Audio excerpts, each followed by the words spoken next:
आपका अपना घर हो ये सोचकर ही दिल में एक अलग सी खुशी आ जाती है, लेकिन अक्सर पैसों की टेंशन की वजह से हम अपना सपना डिले करते जाते हैं। पर अब और डिले करने की बिल्कुल भी जरूरत नहीं पड़ेगी, क्योंकि LIC हाउसिंग फाइनेंस के अफोर्डेबल होम लोन्स के साथ अपने सपनों का घर बनाइए रियलिटी। तो इस वीडियो को लास्ट तक आप जरूर देखिएगा, क्योंकि स्टेप बाय स्टेप इस वीडियो में मैं आपको बताऊंगा कि आप बिना किसी स्ट्रेस के आप अपना घर कैसे ले सकते हैं। तो सबसे पहले हम इसकी एलिजिबिलिटी के बारे में बात करते हैं। आप एक सैलरीड पर्सन है या फिर आप एक बिजनेस करते हैं, दोनों कंडीशन में आप एलिजिबल हैं। और इसी के साथ आपकी रेगुलर इनकम होनी चाहिए, आपका सिविल स्कोर अच्छा होना चाहिए और आपकी प्रॉपर्टी सही और वेरीफाइड होनी चाहिए। इसके अलावा कोई और टफ कंडीशंस इसके लिए नहीं है। अब देखो, LIC हाउसिंग फाइनेंस से लोन लेना आपके लिए आसान क्यों रहता है, ये भी एक बार आप इसको अच्छे से समझ लीजिए। क्योंकि LIC हाउसिंग फाइनेंस में आपको मिलते हैं कई एक प्रकार के हाउसिंग फाइनेंस के ऑप्शंस। जैसे अगर आपको रेडी घर खरीदना है तो उसके लिए है होम लोन, और अगर आपको प्लॉट खरीदना है तो उसके लिए है प्लॉट लोन, और अगर इसी के साथ आपके पास एक प्लॉट है उस पर आप अपना घर बनवाना चाहते हैं तो उसके लिए है कंस्ट्रक्शन लोन। और अभी सिर्फ इतना ही नहीं, अगर आपने किसी दूसरे बैंक का हाई इंटरेस्ट लोन ले रखा है तो उसके लिए है बैलेंस ट्रांसफर, और अगर आपको आपका घर सिर्फ रिनोवेट कराना है तो उसके लिए है होम इंप्रूवमेंट लोन, और अगर आपको इसके अलावा कुछ एक्स्ट्रा पैसा चाहिए तो उसके लिए है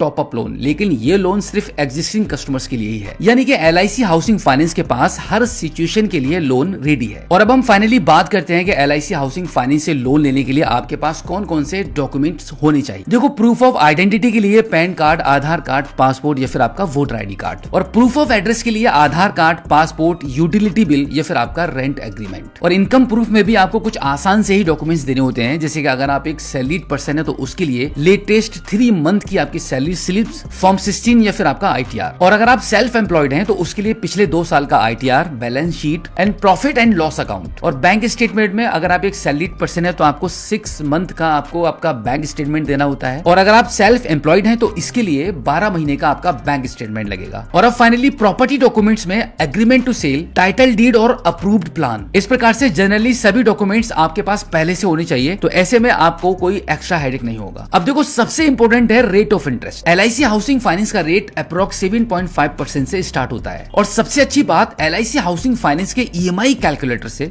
आप अपनी EMI पहले से ही प्लान कर सकते हैं, ताकि रीपेमेंट हमेशा मैनेजेबल रहे। तो अब देखो, ये 5 चीजें अगर आप फॉलो कर लेते हो तो लोन के लिए क्विक अप्रूवल मिल जाता है। तो अब देखो, सबसे पहले आप अपना सिविल स्कोर चेक कर लो, अच्छा स्कोर अच्छा रेट। नंबर 2, डॉक्यूमेंट पहले से रेडी रख लो। नंबर 3, अपने बजट के हिसाब से अपनी EMI चूज कर लो। नंबर 4, अगर आपका किसी दूसरे बैंक से अभी लोन चल रहा है तो बैलेंस ट्रांसफर कर लो। और नंबर 5, प्रॉपर्टी के लीगल पेपर्स एक बार वेरीफाई जरूर करो। अपना घर सिर्फ एक सपना मत रखो, उसे हकीकत बनाओ। आज ही LIC हाउसिंग फाइनेंस से कॉन्टैक्ट करो। आप ब्रांच विजिट कर सकते हो, वेबसाइट चेक कर सकते हो या फिर डायरेक्टली कस्टमर केयर पर बात कर सकते हो, क्योंकि हम भी यही चाहते हैं कि आपका अपना घर हो और वो भी बिना किसी टेंशन के। तो मिलते हैं नेक्स्ट वीडियो में एक नई टॉपिक के साथ। तब तक के लिए अपना ख्याल रखिए और अपने सपनों को रुकने मत दीजिएगा। जय हिंद।